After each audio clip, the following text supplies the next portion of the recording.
Lawak kat situ. Dah ready ke? Assalamualaikum warahmatullahi wabarakatuh. Salam Ramadan yang berapa ya? Yang ke-9. Kembali bersiaran dengan kuliah Ramadan kita pada petang ini dengan topik bagaimana urat darah boleh tersumbat. Jangan lupa klik like, share, subscribe semua media sosial TikTok Dr. Norman, FB, tap screen, share dulu. Bagi yang baru join, tak sempat nak join, sepanjang Ramadan ni kita bersiaran live setiap 6 petang. Kejap, gangguan sikit. Dah. Okey, tajuk hari ni kita nak membincangkan topik bagaimana urat darah boleh tersumbat. Okey, jangan lupa klik like, share dulu. Semalam kita bersiaran di Nilai, hari ni kita bersiaran di Melaka pula. Bagi yang tak tahu, kita ada 3 outlet retail dekat Melaka, dekat Nilai Square. Dekat Melaka Nilai Square. Tengok ada tersasul. Dekat Nilai Square, dekat Melaka Pasar Borong, Shah Alam Section 7 belakang Unicel. Okey, tanpa membuang masa kita boleh panggil Dr. Norman. Apa? Facebook. Sekejap kita check dulu okey ke tak. Cuaca hari ni sangat best Windy. Dengan prop kita basikal, dengan keadaan di rumah, anak keluar masuk. Boleh nampak Tap screen, share dulu live. Ini special, kita ada props istimewa kat sini. Boleh lah. Okey. Okey, tanpa buang masa kita persilakan Dr. Norman. Okay, Assalamualaikum Doktor. Hari ini kita Waalaikumsalam nak warahmatullahi taala wabarakatuh. Membincangkan bagaimana urat darah boleh tersumbat. Okey. Apa cerita ni? Apa benda urat darah sebenarnya? Apa benda nak cerita tersumbat-sumbat ni kan? Sebenarnya urat darah tu saluran darah lah. Saluran darah dalam badan kita ni ada 2 jenis. Satu yang dalam dan satu yang luar. Yang dalam tu dipanggil sebagai arteri. Kan? Yang arteri ni adalah saluran darah daripada jantung pergi ke luar. Pergi ke kulit, pergi ke organ dan sebagainya. Daripada jantung ke luar. Kan? Kalau saluran darah ni daripada luar pergi ke jantung, dia lebih nipis. Kan? Dia panggil sebagai vena ataupun veins. Itu cerita dia. So yang tersumbat tu bukan veins. Biasanya yang tersumbat tu adalah arteri. Orang salah faham. Yes. Dan kalau tersumbat dekat kaki akan jadi masalah lah. Gangren kaki kan kena potong. Kalau tersumbat dekat otak, dia kena stroke. Kalau tersumbat kat jantung, kena serangan jantung. Penyakit penyumbatan saluran darah ni dipanggil sebagai aterosklerosis, iaitu pengerasan dinding saluran darah. Selama-lama ni kita ni ditakut-takutkan, kononnya punca saluran darah tersumbat ialah lemak. Kita makan lemak, sumbat. Ataupun kita makan kolesterol sumbat. Itulah cerita kartun yang diajar dalam masyarakat. Macam ada bypass pula Ada cerita kartun yang diajar. Jadi kita ni ditakut-takutkan jangan makan lemak, jangan makan kolesterol atas sebab tu. Padahal benda tu tak berlaku pun. Dia yang kena faham. Jadi sebenarnya masalah saluran darah tersumbat bukan sebab makan lemak, bukan sebab makan kolesterol. Tapi sebab sebenarnya berlaku penyempitan saluran darah akibat proses keradangan. Proses keradangan tu berlaku secara perlahan. Akhirnya dinding saluran darah tu makin tebal, jadi bahagian dalam tu makin menipis, makin sumbat lah. Sebelum tu doktor, ada juga yang tak tahu apa tu keradangan. Dia tak tahu apa tu keradangan. Inflammation tak tahu, keradangan tak tahu. Bagi simple explanation sikit lah. Keradangan ni adalah proses yang berlaku dalam badan yang melibatkan sel darah putih. Dia boleh berlaku secara perlahan atau dia boleh berlaku secara cepat. Kalau cepat dia panggil acute inflammation. Kalau dia berlaku secara perlahan, dia panggil chronic inflammation. So keradangan yang berlaku pada dinding saluran darah dipanggil sebagai chronic inflammation. Maksudnya keradangan itu berlaku secara beransur-ansur dan perlahan-lahan dan secara senyap. Sebab dia chronic silent inflammation. Tahu-tahu dah sumbat dia, ataupun saluran darah dah tinggal berapa persen dia kan. Biasanya kalau pergi pakai jantung dia akan buat scan tu kan. Dia angiogram tu. Dia akan tengok, dia kata you punya saluran darah dah tinggal 80%, 70%, 60%, 90%, dan dia tu lah dia pegang. Jadi itulah kadar penebalan dinding tu. Itu cerita dia kan. Jadi kalau dah teruk sangat dia punya penebalan dinding tu, bila sampai satu peringkat, dia punya bahagian yang bincut tu dipanggil aterosklerotik plaque boleh pecah. Bila pecah, maka badan kita akan cuba tutup pecah tu dengan menghantar blood clot ataupun darah beku ataupun thrombus lah. Thrombus tu yang menyebabkan akhirnya tersumbat terus saluran darah ni. Sebab tu bila orang kena serangan jantung atau serangan stroke kan, kita akan bagi ubat cair darah. Itu cerita dia, sebab yang menyumbatkan tu sebenarnya adalah darah beku. Itu konsep dia. Jadi kita ni kena jaga beberapa faktor lah untuk mengelakkan masalah ni. Yang pertama, kita kena jaga supaya proses aterosklerosis tu reverse. Dia ni kena nipis balik. Sebab tu pengambilan makanan kita kena bersifat anti keradangan. Antara contoh-contoh makanan anti keradangan? Antara contoh yang paling senang makanan anti keradangan ialah buah-buahan dan sayur-sayuran. Dengar tu. Makan buah tu bagus. Buah-buahan ada sifat anti keradangan. Nampak tak? Sayuran ada juga sifat anti keradangan. Termasuk juga ialah minyak sihat. Itu yang paling penting. Sebab tu juga kita buat set promo minyak-minyak sihat kita. Boleh dapatkan klik link dekat situ. Yes. Apa minyak-minyak sihat yang bagus, yang paling bagus sekali ialah minyak zaitun lah kan. Minyak zaitun paling bagus. Minyak zaitun ni dia mempunyai bahan anti keradangan omega 9. 75% kandungannya ada omega 9 bersifat anti keradangan. Dan juga dia mengandung antioksidan yang kuat, sebab keradangan yang berlaku pada diri saudara bermula dengan masalah radikal bebas. Free radical. Jadi free radical tu yang kena dijaga kan. Jadi kita kena ambil banyak antioksidan. Dalam minyak zaitun ada 4 bahan antioksidan, hydroxytyrosol, tyrosol, oleocanthal dan oleuropein.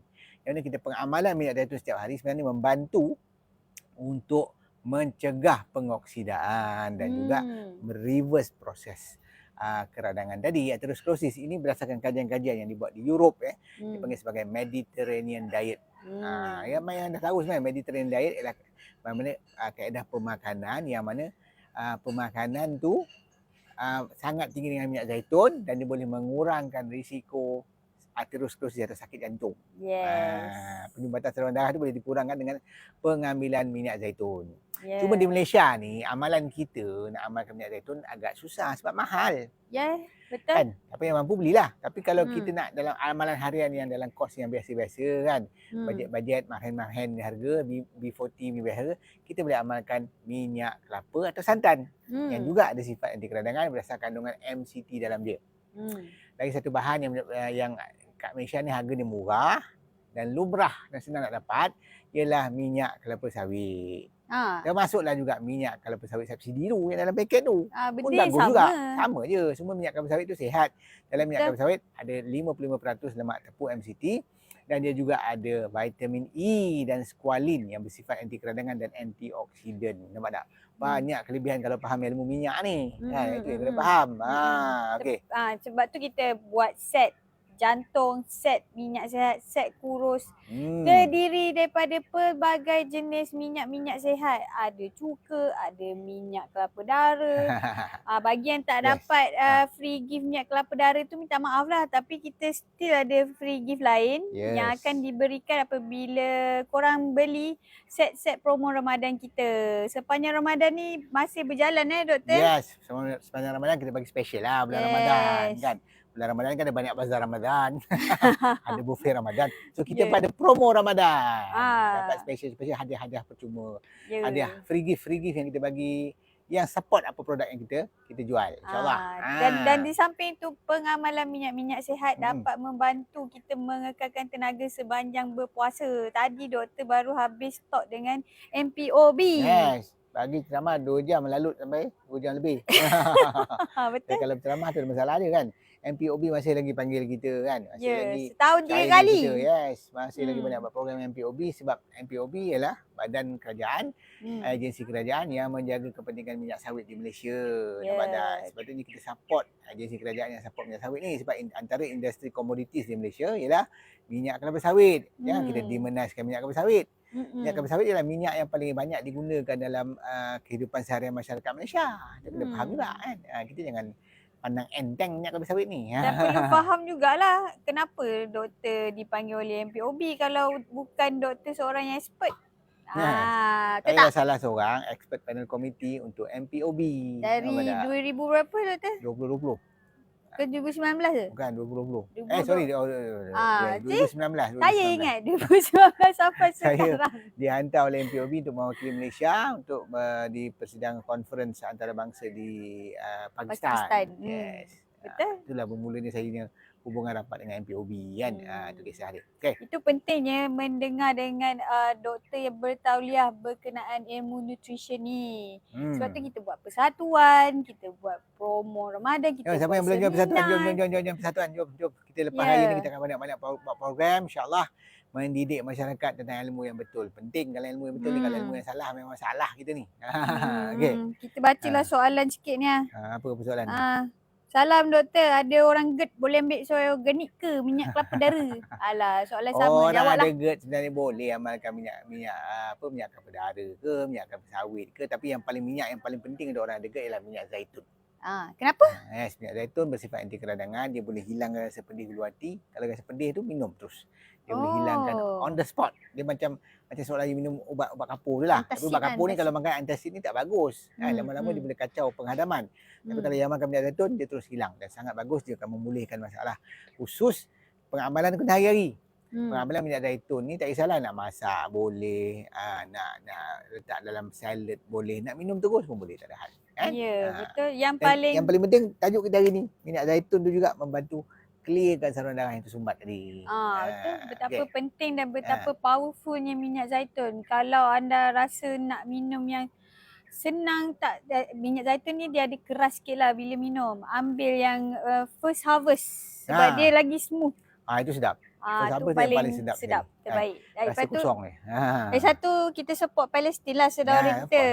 Itulah sebenarnya tujuan kita jual minyak zaitun Palestin. Yes. Kan, jadi kalau yang mampu silakan support Palestin. Di samping kita dapat kesihatan sebab membeli minyak sihat, kita dapat juga menyumbang pada rakyat Palestin secara terus. Sebab minyak zaitun Al-Ard ialah produk usaha daripada rakyat Palestin di Nablus. Dan hampir semua Palestin, seluruh Palestin yang ada tanah gandum dia akan jual ke Al-Ard. Itu kisah dia. Okey. Bagi yang tanya nak dapat kat mana, dekat TikTok, dekat link bio. Dekat link bio Facebook, dekat link yang admin kita pin tu. Boleh dapatkan dekat Shopee. Situ dan klik, insya-Allah. Mudah dia, sekarang semua online dia. Klik. Kalau malas lagi, pergi walk in ke outlet. Walk in pun boleh kat outlet kita. Setakat ni ada 3 lah. Di Melaka, Batu Berendam, di Nilai Square dan juga di Shah Alam Section 7. Yes. Okey. Apa lagi kita nak bincangkan? Ada soalan apa ni? Buah apa yang anti keradangan? Semua jenis buah kecuali buah plastik. Aku jawabkan. Sebenarnya sifat buah tu memang bersifat anti keradangan. Tadi pun saya berceramah dengan MPOB, saya explain sebenarnya tentang isu buah ni. Kena faham. Buah ni adalah makanan syurga. Ada doktor tu cakap buah sekarang ni terlampau manis sebab dihybridkan, campur-campur manis. Manis tu bukan dosa pun. Betul. Bila satu buah tu manis, jangan makan bertambah banyak, itu saja. Kan?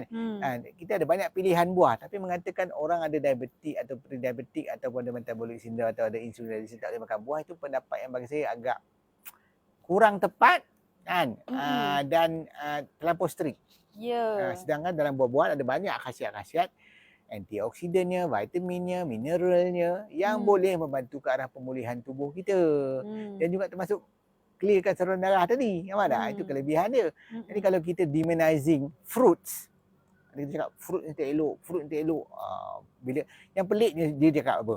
Orang ada insulin resistant tak boleh makan buah. Sampai dia punya insulin dah pulih. Dan insulin pulih boleh makan buah. Habis tu kalau buah lah punca masalah ni. Habis tu dah pulih nanti balik. Kenapa dia tak cakap gula atau makanan-makanan lain? Sepatutnya you kena fokus pada itu. Gula dan makanan proses. Fokus pada itu kan. Itu yang you kena highlight pada masyarakat. Yang kita kena jaga dan kita kena kurangkan ialah pengambilan gula dan makanan proses. Bukannya buah-buahan yang kau banyak. Cakap buah sekarang. Sebenarnya saya baca artikel tu. Saya dah baca semua. Actually whatever yang dia cakap tu semua saya dah baca artikel-artikel tu sebenarnya. Artikel tu sebenarnya you tak boleh ambil itu literally sebagai you punya rujukan 100%. Ada banyak lagi artikel-artikel lain yang counter balik artikel tu. Sebab tu pembacaan tu kena luas. Jangan rasa dah baca sikit terus tahu semua. Dah maha guru, lepas semua orang salah. Kan? Kalau dia yang tak ada masters boleh tahu orang salah tu. Tak, betul aku ada masters tak tahu. Sebab dia kena faham. Sebab tu kena ada menghormati. Jangan mudah nak menggelarkan orang, otak udang, bodoh. Sikap tu sebenarnya masalah kan. Dia rasa diri terlalu pandai. Ini yang salah. Dia tak terbuka sikap. Bila dia bawa followers, sebenarnya followers dia ramai kan, dekat 750,000. Kita ni follower sikit je kan. Lepas dia cakap kita pula cari populariti. Yang populariti tu dia lah sebab dia yang populariti banyak. Tapi bawalah ke arah yang betul. Tak kisah you nak buat formula apa pun tak ada hal. Tak ada, selagi berkonsepkan low carb high fat, okey je. Tapi sikap suka membodohkan orang ni yang tak betul ni kan. Dia sebenarnya menyebabkan you punya follower jadi confused. Sepatutnya kita sama-sama support each other, bukannya pergi hentam. Sebab tu walaupun dia salah sebelum ni dalam statement dia tentang insulin, saya tak ada hentam dia. Kan? Saya diam je, malas nak cakap. Cuma kalau orang tanya kita jawab lah. Tapi bila buat video terbuka hentam kita, macam cari gaduh lah Mbak kan. Itu je. Kita terpaksa highlight kan benda-benda salah yang dia cakap. Dia cakap insulin meningkatkan, stevia meningkatkan insulin. Itu tak betul. Itu tak betul. Itu kena faham. Tu salah. Sebab dalam stevia tak ada karbo. So macam mana karbo boleh meningkatkan insulin? Pelik. Tak ada karbo macam mana nak insulin? Itu masalah dia kan. Dia tak ada karbo. Stevia and riboside bukan karbohidrat. Dia pemanis saja. Okay. Recap. Bagi siapa yang tanya outlet retail kita kat mana? Shah Alam Section 7 belakang Unicell. Yes. Dekat Nilai tu, Nilai Square. Nampak tak? Melaka dekat Pasar Borong. Batu Berendam Taman Merdeka Permai. Sebelah Pasar Borong, belakang Eco tu je. Sepanjang Ramadan kita buka dari jam 9 pagi sampai 5 petang. Isnin sampai Sabtu. Hari-hari saya ulang benda yang sama. Dapatkan dekat online, dapatkan link tu, boleh klik beli, dapat free gift. Dekat TikTok pun boleh order dekat link, klik beli. Apa lagi? Apa soalan dia tu? Apa ni, ubi kentang okey ke tak? Nak jawablah doktor, ubi kentang okey tak? Ubi kentang ialah salah satu contoh karbohidrat. Ubi kentang dah jadi makanan masyarakat di Peru dan juga kawasan Amerika Selatan tu dah lebih 2000 tahun. Dan dia adalah consider sebagai makanan asli yang sihat. Tak ada masalah kan. Even kebanyakan kalau tengok menu-menu resepi masakan menggunakan ubi kentang, dia lenyek-lenyek pun dia letak butter dalam tu. Itu akan menurunkan glycemic index dia. Dan rasa lebih sedap. Ya, sebab kalau kita goreng pun ubi kentang jadi french fries tu gunakan minyak kelapa sawit, okey, tak ada masalah. Itu akan menurunkan glycemic index dia. Itu je. Tapi cuma ubi kentang bukan budaya masyarakat orang Melayu. Itu je lah. Kan kalau kita nak makan rendang ubi kentang ada pelik sikit lah. Itu je kan. Jadi, tapi nak makan lah, tak ada masalah. Tapi dia sebagai karbo, jagalah jumlah. Kalau you dah makan ubi kentang, tak payahlah makan nasi banyak. Betul. Itu je. Kalau dah makan nasi banyak, janganlah makan ubi kentang banyak. Jadi jumlah karbo tu kena jaga. Dari segi glycemic index, bila dicampur dengan minyak dia akan turun. Ataupun dicampur dengan butter dia akan turun. Itu kaedah dia. So ubi kentang boleh tahan. Dan yang paling penting ubi kentang tak ada gluten. So ubi kentang jauh lebih baik daripada gandum walaupun kedua-duanya karbohidrat. Okey. Betul, bagi yang tanya komen pasal dia punya blood test result dekat komen tu, boleh dapatkan appointment jumpa secara berdepan lah. Tak proper sebenarnya. Secara personal. Secara yang proper kan. Takkan kita nak dedahkan you punya ujian darah pada masyarakat. Itu macam buka seluar depan orang. Itu yang dia tak akan faham. mendedahkan you kepada orang-orang yang nak menjual produk. Dia akan start cakap produk saya bagus, kau ni tak elok. Sebab tu kita tak bagi. Sebenarnya saya tak bagi orang letakkan gambar-gambar result dia. Itu juga kadang-kadang dekat kertas result tu saya ada nombor IC lagi. Aku cakap, ya Allah, dia orang ni kan letak ikut suka. Tak boleh. Janganlah benda-benda yang personal pergi letak secara open. Nanti terbuka kepada abuse. Orang boleh salah guna. Dia faham okay. Lepas tu dapat nasihat lah, datang lah jumpa dekat office kita. Kita tak ada klinik sekarang. Kita ada di Afia Living. Datang ke office kita boleh jumpa. Kita buat dekat Melaka. Sama lah Melaka, Nilai dan juga di Shah Alam di office. Bukan klinik lagi. Kita dah tak ada klinik lah. Kena faham juga setiap appointment haruslah ikut jadual free doktor, bukan jadual free awak. Siapa yang jumpa siapa ni? Kena macam tu lah. Sebab kita ni banyak kerja. Kena faham. Saya bukan, yelah buat live kan. Tapi saya juga buat banyak benda. Saya tengah menulis buku saya, siapkan e-book. Saya juga kerja-kerja menguruskan syarikat saya. Banyak benda. Dan termasuk juga bagi ceramah macam hari ni. Kita bagi ceramah kat MPOB apa semua. Itu semua. Jadi mana ada masa yang agak terhad. Walau macam mana pun saya luangkan juga masa untuk bagi nak berjumpa. Selagi saya boleh lah. Mungkin sampai satu peringkat besok dah tak boleh. Minta maaf dah banyak-banyak. Kena jumpa anak-anak murid saya lah. Itu je. Betul. Okay. Apa lagi kita nak bincangkan? Ada soalan apa lagi? Alah, soalan dia sama je. Ha. Gandum kena tarik subsidi. Memanglah baguslah tu sebab tak payahlah korang makan gandum. Bagus lah. Kita ni masyarakat Malaysia tak payah makan gandum banyak-banyak. Kan? Kalau betul gandum, kalau lah kan kita tak ada sensitif dengan gluten, boleh je sikit-sikit ambil whole grain. Tu je. Yes. Tapi jangan jadikan tabiat pemakanan selalulah. Sebab tu saya kata, saya nak cakap boleh, tak ada absolute. Maksudnya tak boleh langsung gandum. Kalau whole grain dan you tak sensitif dengan gluten, boleh je. Tak ada hal. Macam tu lah maksud dia kan. Apakah contoh-contoh makanan gunakan whole grain? Contohnya syapati. So kalau tak sensitif, boleh lah sekali-sekala. Itu je, tak ada masalah. Apa-apa benda tak elok pun, kalau sikit-sikit tak apa.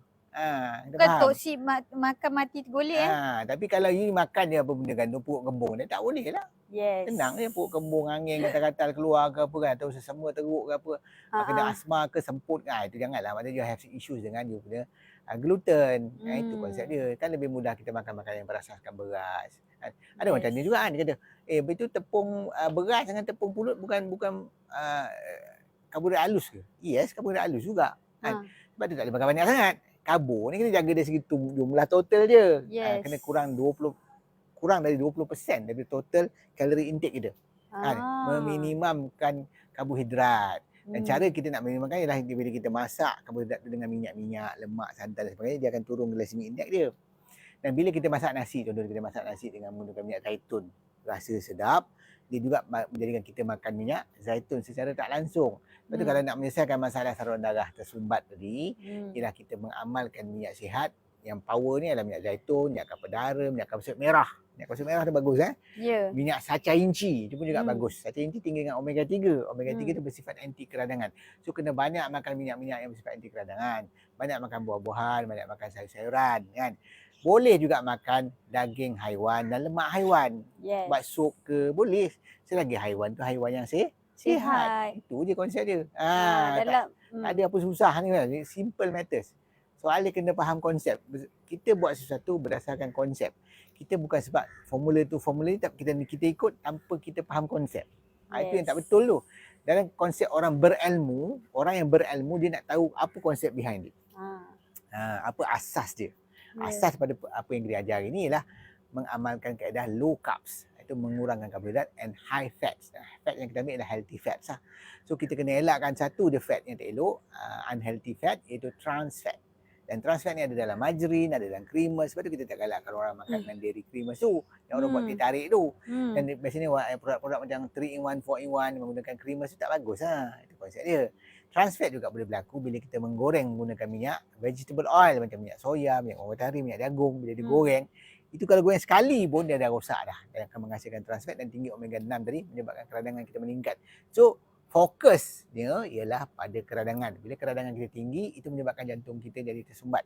Saluran darah di jantung tersumbat sebab penebalan dinding saluran darah. Itu juga sebab antara punca-punca lain yang menyebabkan saluran darah itu tersumbat ialah merokok. Jadi rokok penting. Merokok. Sebab merokok mengandungi banyak toksin yang menyebabkan trigger inflammation pada dinding saluran darah. Bukan sebab rokok dia ada kolesterol. Tapi kalau you selama ni duk salahkan kolesterol sebagai punca sakit jantung, cuba tunjukkan saya berapa banyak kolesterol dalam rokok. Ada tak? Kenapa pula stres juga menyebabkan sakit jantung? Sebab stres juga trigger inflammation, keradangan. Jadi cerita dia, seorang yang tak kawal stres dengan baik, keradangan dia tinggi. Faham tak? Itu konsep dia. Jadi sebab tu kalau dia fikir, ada ke kolesterol dalam stres? Mana ada? Apa dia pasal pula stres kena sakit jantung? Sebab dia menyebabkan keradangan. So keradangan adalah dia punya key dia. Keyword dia ialah keradangan tu yang kena kawal. So, dalam pemakanan kita kena makan makanan yang bersifat anti keradangan. Dan dalam Quran menyebut makanan-makanan yang Allah cipta seperti buah-buahan, sayur-sayuran, lemak sihat seperti minyak zaitun dan juga pengambilan haiwan yang sihat. Allah cakap dalam Quran kan, aku turunkan hujan ke bumi, daripada bumi itu keluarlah tumbuh-tumbuhan yang melata yang menjadi makanan kamu dan binatang ternak kamu. Faham tak? Jadi maksudnya binatang ternak juga makan tumbuh-tumbuhan yang Allah tumbuhkan tadi, dan dari situlah jadi binatang ternak yang sihat. Bila kita makan haiwan yang sihat dengan cara kita menyembelih dia tu, kan, kita juga dapat kesihatan. Mudah. Jangan takut makan kambing. Takut makan lembu lah, takut makan ayam itik. Saya ada beli ayam belah dia untuk kita buat live belah tu. Ayam. Kita round rumah tengok Geban. Bagi menjawab soalan tadi kan. Jangan lupa dapatkan set promo Ramadan kita, minyak-minyak sihat. Apa yang kita bincangkan pada hari ini berkenaan cara tersumbat. Lupa dah. Bagaimana elakkan Lapau urat tersumbat, urat darah sumbat. Sebab tu kita buat promo Ramadan. Ada minyak sihat, pelbagai jenis set yang boleh korang dapatkan. Boleh klik link dekat admin yang kita pin tu. Dekat TikTok boleh klik link bio. Dapatkan sementara stok masih ada. Kita sepanjang Ramadan ni ada promosi. Dengan setiap pembelian akan dapat free gift secara percuma. Free gift tu bukan yang murah-murah berharga lebih dari berapa? RM40 kan? Betul tak? Ya. Ni ada satu soalan yang kelakar dia kata dekat pasaran ada banyak stevia yang boleh meningkat. Komen. Baca komen. Dia kata stevia meningkatkan insulin, itu yang mengarut. Dah kalau nama dia stevia takkan dia meningkatkan insulin. Sebab dia tak faham apa benda insulin. Sebab dia cakap tu orang yang tak faham. Insulin apa bendanya? Dia hormon. Hormon apa tugas dia? Tugas dia ialah buka pintu dekat sel supaya gula boleh masuk. Jadi kena gula tu naik dulu. Bila gula naik, insulin akan mula keluar dan dia akan buka pintu supaya gula boleh masuk dalam sel. Faham tak? Itu fungsi insulin. Tapi kalau you minum stevia, gula you tak naik, masa bila pula insulin tu nak keluar? Dia nak keluar, dia nak buka pintu, siapa nak masuk? Takkan you buka pintu, apa hantu nak masuk? Macam tu maksud dia. Faham tak? Jadi it doesn't make sense. Benda tu tidak tepat dengan kaedah sains. Bila you cakap makan stevia meningkatkan insulin, tak ada di pasaran tu semua stevia okey je. Tak ada masalah pun. Ini semua dayah-dayah industri gula nak melakukkan masyarakat. Dia nak takutkan masyarakat supaya jangan ambil stevia. Sebab kalau orang kurang makan gula, kurang orang sakit. Cuma kurang orang sakit, bezanya ini kurang lah. ada yang campur sukralose kan. Tapi pengambilan stevia ada sukralose Taklah teruk sangat. Tak ada lah. Stevia sukralose boleh tahan. Stevia erythritol pun boleh tahan. Stevia lakanto pun boleh tahan. Campuran-campuran ni tak ada masalah pun. Tak ada isu pun. Jangan campur gula. Tapi tak ada mana stevia nak campur gula. Nanti dia melekit. Dan dia jadi pekat. Tak boleh. Macam you all buat karamel tu. Puding karamel. Tak ada produk stevia campur gula. Sebab dia tak boleh matching manis dia. Faham tak? Mana ada orang ambil satu titik air gula manis? Tak berlaku. Aku punya soalan ni, gula sintetik naikkan insulin tak? Gula sintetik. Gula semua sintetik. Gula pasir tu. Kata tergelak pula. Ialah sintetik lah. Faham tak? Bila asalnya air tebu, diproses jadi gula pasir. Gula pasir tu dikira sebagai gula sintetik lah. Sebab dia buatkan kilang. Memanglah dia menaikkan insulin. Sebab tu orang suruh berhenti. Sebab tu zaman dulu tak ada gula pasir ni. Tak ada. Yang ada gula Melaka. Kelas sintetik dia lebih rendah. Dia ada vitamin. Sintetik ni mana dia kosong. Dia cuma ada fruktosa campur glukosa. Itu konsep dia. Faham? Dan gula adalah punca utama berlaku masalah aterosklerosis, penebalan dinding saraf. Sebab tu sejak manusia banyak makan gula, sakit jantung meningkat. So punca sakit jantung meningkat ni bukan sebab orang makan kambing. Bukan sebab orang makan telur. Sebab orang makan santan. Ini semua pendapat-pendapat yang tak ada asas. Mana dapat mencerita kan. Sebab tu kerja kita ni penat sebenarnya. Nak membetulkan pandangan-pandangan yang tak berapa tepat ni. Masyarakat masih tak percaya tu. Dia momok-momok. Percaya je. Tu yang kadang-kadang saya cakap, saya letak posting tu bagi orang faham tu. Bila kita dah nampak kebenaran, dan kita sepatutnya nampak kepalsuan daripada benda yang tak betul. Tapi masih nak percaya benda yang palsu. Ini yang problem. Manusia memang begitu. Dan nak menilai, kita kena tengok hujah berdasarkan rujukan. So sebab ilmu kita ialah ilmu sains perubatan. Kita rujuk pada rujukan sains dan jurnal perubatan. Doktor ni kan ada kajian terbaru berkenaan stevia lah. Pengambilan stevia secara berpanjangan disebabkan dia high antioksidan, kita boleh dapat awet muda kan? Yes. Stevia ni lah pemanis gantian asli. Dia bukan sintetik. Nampak tak? Dia sebenarnya sangat bagus untuk kesihatan. So tak ada isu pun. Stevia ni dia dah digunakan lebih kurang 2,500 tahun dulu oleh penduduk orang asli di Peru. Di apa nama tu? Dekat Peru tu. Allah. Bukan Peru. Dekat situ lah. Machu Picchu. Bukan. Alah. Lupa nama dia. Kat Amerika Selatan lah tu. Boleh lama lah. Memang pokok tu asal kat sana. Tapi Malaysia ni best, apa benda tanam tumbuh. Buat stevia pun boleh tumbuh. Ada dia cerita dia. So ada pokok dia. Ada pokok nama dia stevia. Macam juga ada pokok nama dia monk fruit tu. Buah lohan nama dia. Lohan. Bahasa Cina dia lohan fruits. Juga adalah contoh-contoh pemandu gantian yang sihat yang boleh diamalkan. Itu kisah ada, nampak tak? So dah digunakan, mula digunakan di zaman moden ni sebab tahun 70 di Jepun, stevia ni. So dah lebih 50 tahun, bayar saya lah, lebih kurang. So tak ada isu pun. Apa masalah yang tiba-tiba stevia ni diburuk jahat ini semua, faham? Ini adalah dakyah industri gula. Yes. Faham tak? Dia memang sengaja menakutkan masyarakat dengan mengeluarkan statement-statement macam tu. Ada kajian bodoh-bodoh kecil-kecil dia buat, dia highlightkan macam tu. Sebab dia orang banyak duit. Yeah. Kita yang kena tapis. Kena tapis dengan akal, dengan ilmu. Sebab tu kena belajar. Belajar daripada orang yang pandai. Jangan belajar daripada orang yang suka bodohkan orang, suka cakap orang tak udang. Itu tak betul. Benda dia mengajar, tak pernah satu rujukan pun ditunjuk. Main tulis. Macam maha guru. Kalau you maha guru, where's your reference? So dah jelas pengambilan stevia tak ada kena mengena dengan meningkatkan insulin. Malah stevia tu baik. Kerana dia tinggi antioksidan. Kalau siapa yang nak nampak muda selalu tu amalkan stevia. Senyum. Manis je. Maniskan senyuman. Jangan manis dengan gula yang berlebihan.